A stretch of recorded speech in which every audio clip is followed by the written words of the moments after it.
When you call out the Nazism in Maureen Galindo's call to put Jews in concentration camps using the word Zionist, when you condemn it and acknowledge that it's pure Nazism and anti-Semitism, you also acknowledge that the Zionists are the Jews, which in retrospect puts a major flashlight on your silence whenever many in the Democratic Party and on the left would spew anti-Zionist, anti-Semitic propaganda and rhetoric.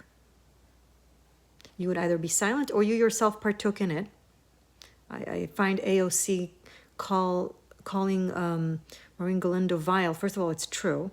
She is vile. But so is AOC, because AOC has been partaking in anti-Semitic tropes, propaganda, vilification, demonization of the Jewish people, the Zionist people, for years. Now, when it's expressed in the extreme of anti-Semitism, now she has no choice but to speak up and perform. But when you've never spoke up or never stopped yourself from partaking or spoke up against anti-Semitic rhetoric, as if the only way to be anti-Semitic is to put a Jew in a gas chamber, like, is the only way to be racist is if you enslave a black person? Like, that's the only time you'll ever speak against racism, if someone calls to enslave black people? Or would you speak against it when it's racist rhetoric, the plethora of complexity and expressions of it?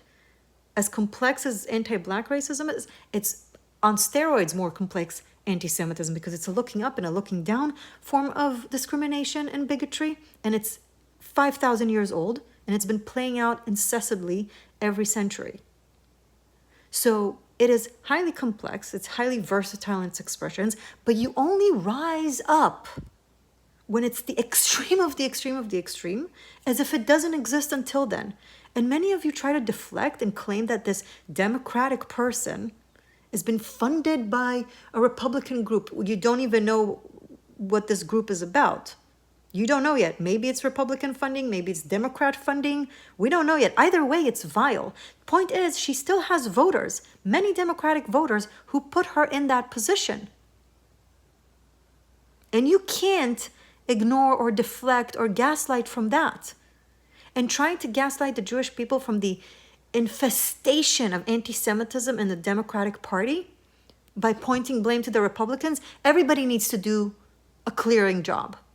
But you especially, and we find you very hypocrite and very performative, and you need to start speaking up to all anti-Semitism and take accountability.